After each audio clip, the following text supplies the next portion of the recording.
नमस्कार, मेरा नाम है डॉक्टर विवेक और आप सभी का मेरे YouTube चैनल में बहुत बहुत स्वागत है। आपने अक्सर देखा होगा कि जो महिलाएं प्रेग्नेंट होती हैं उन लोगों में डायबिटीज़ होने के चांसेस बहुत ज़्यादा बढ़ जाते हैं, स्पेशली उस पीरियड में जब वो प्रेग्नेंट होती हैं।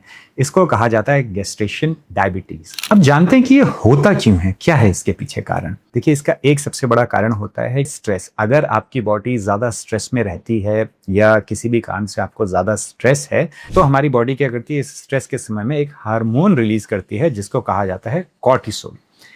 अब ये कॉर्टिसोल अगर लंबे समय तक हाई रहेगा तो ये हमारे शरीर के लिए अच्छा नहीं है। तो इसलिए हमारा शरीर क्या करता है, इसको जो कॉर्टिसोल है इसको नीचे करने के लिए इंसुलिन को बढ़ा देता है। इंसुलिन कैसे बढ़ेगा? जब ग्लूकोज बॉडी में बढ़ेगा। तो इसीलिए क्या होता है कि अगर आप ज़्यादा स्ट्रेस में होते हो तब कई लोगों को मीठा खाने का मन करता है। क्यों मन करता है? क्योंकि हमारी बॉडी में इंसुलिन बढ़ेगा, जिससे क्या होगा, स्ट्रेस थोड़ा कम होगा। क्यों होगा? क्योंकि ये जो कॉर्टिसोल है ये कम हो जाएगा, जो स्ट्रेस हार्मोन है। तो इसीलिए अगर किसी की भी बॉडी लंबे समय तक स्ट्रेस में है, प्रेगनेंसी के दौरान स्पेशली होता है, मूड स्विंग्स होते हैं, हार्मोन्स ऊपर नीचे जाते हैं, तो उन लोगों को ये जो डायबिटीज़ है ये होने के चांसेस बहुत ज़्यादा बढ़ जाते हैं। और इस समय में एस्ट्रोजन का डिसबैलेंस तो होता ही है। तो एस्ट्रोजन के डिसबैलेंस को बैलेंस करने के चक्कर में भी एक लेडी को इंसुलिन रेजिस्टेंस की दिक्कत हो सकती है, या वो प्री डायबिटिक हो सकती है, या डायबिटीज भी हो सकती है। तो ये हैं मेन कारण। लेकिन अगर किसी महिला को प्रेगनेंसी से पहले ही इंसुलिन रेजिस्टेंस की प्रॉब्लम थी या प्री डायबिटिक कंडीशन में थी तो हाँ, जब प्रेगनेंसी होगी तब उसमें डायबिटीज के चांसेस बहुत ज़्यादा हाई हो जाएंगे। कारण मैं आपको पहले ही बता चुका हूँ। क्यों? अब वैसे ही बॉडी स्ट्रेस में जाने वाली है, बहुत सारी चीज़ें चेंज होने वाली हैं और आपकी कंडीशन पहले ही गड़बड़ थी, इसीलिए फिर चांसेस बहुत ज़्यादा बढ़ जाते हैं। लेकिन अच्छी खबर यह है कि इस सब को रिवर्स किया जा सकता है। कैसे रिवर्स किया जा सकता है? सबसे पहले तो आप जो प्रेगनेंसी है उससे पहले ही अपना वेट अच्छा मेंटेन करके रखें। आप अच्छा खाइए, फल सब्जियां ज़्यादा खाइए, एक्सरसाइज थोड़ी सी करना शुरू करिए और थोड़ी सी मसल बिल्डअप पर वर्क करिए। अब महिलाएं मसल बिल्डअप ये कैसे? हमें कोई आदमियों जैसा थोड़ा ना बनना है।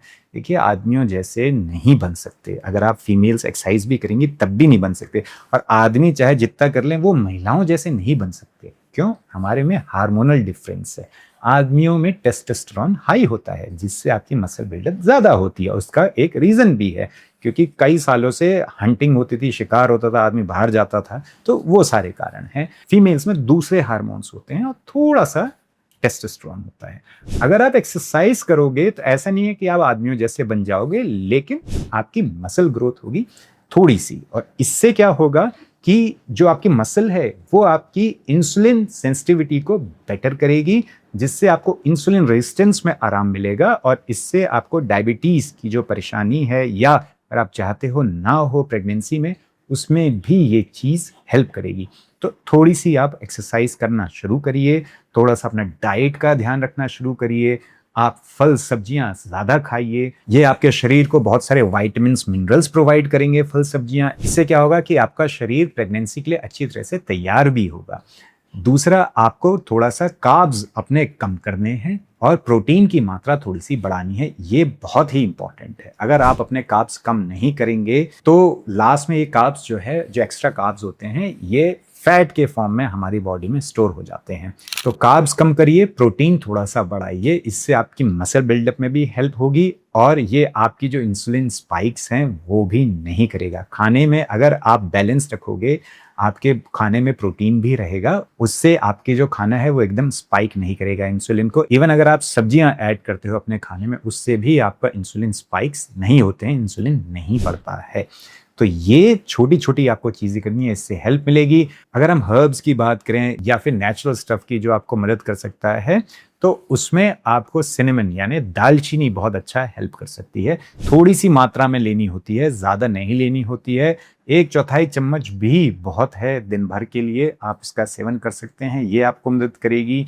फिर मेथी दाना आपकी मदद कर सकता है, आप भिगो के इसको खा सकते हो, इसको आप चबा के खा सकते हो, जैसे भी खाना है मेथी दाना आप खा सकते हो। ये भी आपको हेल्प करता है इंसुलिन को बैलेंस करने के लिए। बस यही करना है, यही इसका सच्चा इलाज है। आप इस चक्कर में ना पड़े कि कोई दवाई खा लूँ उससे सही हो जाएगा, नहीं, ऐसा कुछ नहीं होने वाला है।